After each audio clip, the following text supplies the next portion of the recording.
So remember we talked about the 4 different types of reactions where the reactions say what atoms do. The first one was, combination / synthesis. And then there was decomposition reaction. And just to remind you, combination was A plus B combines to C. Decomposition was C breaks down to A plus B. Or you could say C is just AB, just to be clear. It's written in different notations, depending on what you're looking at. And then there was a single displacement.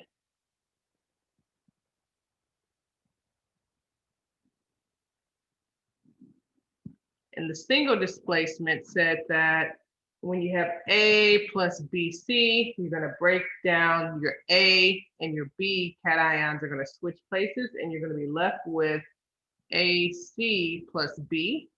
And then there were the double displacement reactions. If we were to meet face to face, we would normally do a lab on single displacement and double displacement.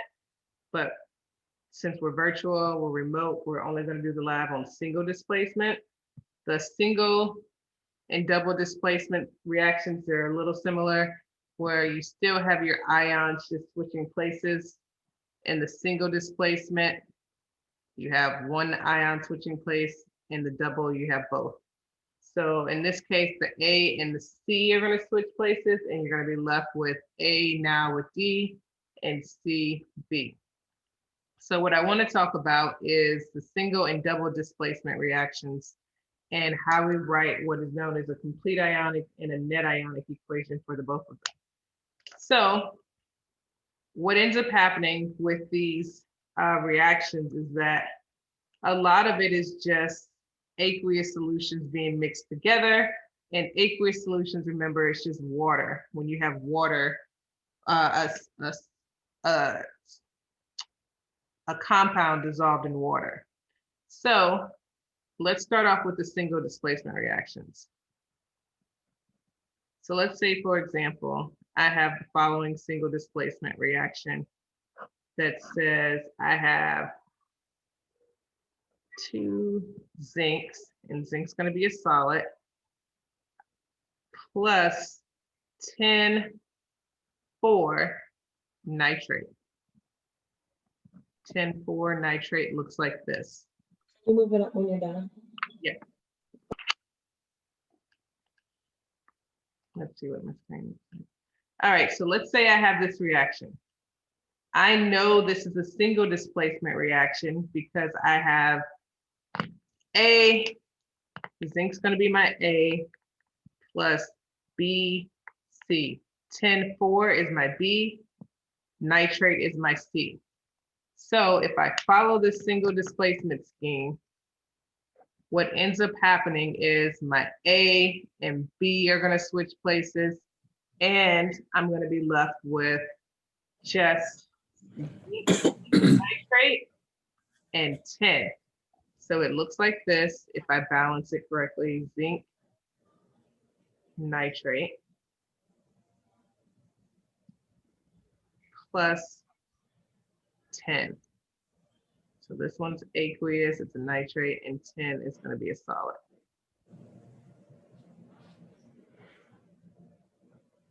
All right, so we all follow me so far. This is a single displacement. You guys should be able to recognize this is a single displacement. You have one single thing displacing another. And then you guys should be able to write the products for it. If I just gave you this, you should be able to write what the products will be just by following this scheme. So usually once you write your products, you can go back and balance it, but I already balanced it for you. We have 2 zincs on both sides. We have 110 on both sides, and then we have 4 nitrates. This 4 right here is for the nitrate only. And then when we distribute this 2, it's 2 zincs and 2 times 2 to make 4 nitrates. Now, if I want to look at this reaction, remember aqueous, all aqueous means is that it's dissolved in water. And so when I put this 10,4 nitrate in water, what ends up happening is that it breaks apart into its individual ions. So this first equation is known as the molecular equation. And I can write a complete ionic equation or total ionic equation, as well as a net ionic equation. So this balanced chemical equation is considered my molecular equation. So I'm saying molecular EQ. I can write a complete ionic equation.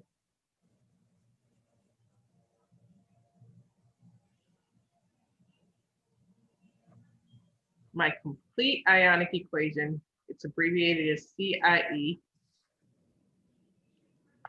would say, okay, if I write out what happens as these compounds break down into their individual ions, I'm left with 2 zincs, which are solids, so they're not aqueous, meaning it's not dissolved in water, it's just a solid zinc. Plus, I have 10,4 plus, that's the ion. I know it's 4 because there's a 4 right here. When I switch the charges, that's how I got this formula. So I'm left with 10,4 plus, which is aqueous, plus 4 nitrate ions, which is aqueous as well, So the only thing I did from here to here is I said, okay, this is aqueous, meaning it's dissolved in water. And when it's aqueous, that means this compound is going to split apart into its individual ions.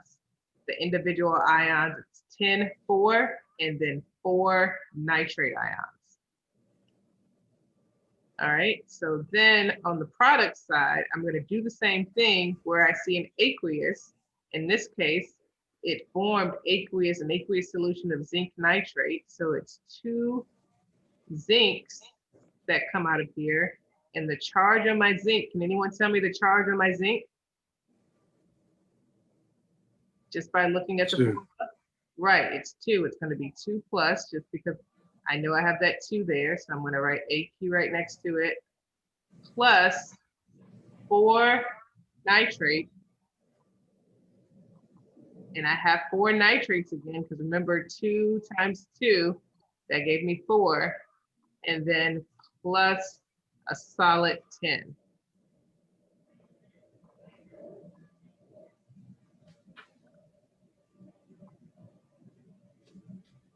So when I write this out, this is considered the complete ionic equation. The only thing that I did is that I went to everything that had a subscript of AQ next to it. These 2 are the only ones, had AQ next to it, and I broke it apart into its individual ions, meaning I split it in half, meaning I said, okay, it's 10 ions plus nitrate ions. This one's zinc ions plus nitrate ions. So I wrote the ions down here and I put their charge at the top. And I wrote how many of each ion I had. So I only had 1 10 ion, I had 4 nitrate ions. Here I had 2 zinc ions and 4 nitrate ions. All right, so when we have this complete ionic equation, it's just like what it says. I'm writing all the ions in this equation. We'll recognize that, okay, well, some of these ions actually repeat on both sides of the arrow signs. And just like in math, if you have the same thing on both sides of the equal sign, they can kind of cancel each other out. But in chemistry, they're not canceling each other out. They're just simply saying, oh, they're not really doing anything. They're not reacting. Meaning, if I look at this, I see, oh, I have these 4 nitrate ions. I have 4 nitrate ions here. I have 4 nitrate ions here. That means they're not reacting to form something else. So I had 2 solid zincs here and 2 zincs as well, but this one is a solid atom. This one is an ion. So they're not the exact same thing. Okay, just to be clear. This one says solid, this one says aqueous. But these nitrate ions, they are both aqueous. Same thing with the tin. This one says aqueous, this one says solid. So they're not the same thing. So when I'm thinking about it as math, if they're the same thing on both sides, that means they're not really doing anything. It's like I can cancel them out. We call those that we cancel out spectator ions.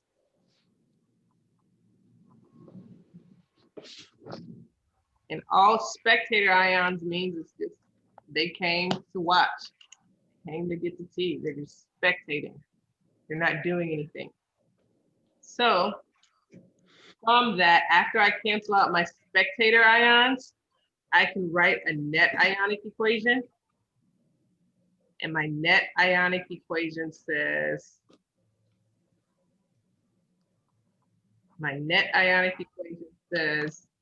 okay, after I cancel out my spectator ions, what's left? Like what am I gonna get out of this entire reaction? The only thing that's happening in this reaction is that my zinc is reacting with the tin 4+ ions, and it's forming a zinc ion plus a tin ion.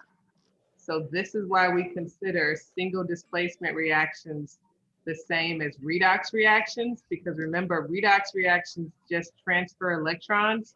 The only thing that's happening here is that electrons are being transferred from zinc to tin. So zinc isn't missing any electrons. It doesn't have any extra electrons here. But then once it gives away its electrons to tin, it's now missing 2 electrons for each zinc, and tin is happy. Okay, so this is what I mean by transfer of electrons. Transfer of electrons is that zinc was neutral, it gave some electrons to tin, so this is now what's happening. When it gave its electrons to tin, it's now missing electrons and tin is happy. Tin is neutral. So when I write the net ionic equation, all I'm simply writing is, okay, the only thing that happened in this reaction is zinc, solid zinc reacted with tin 4+ ions, and zinc ions were formed plus a solid tin.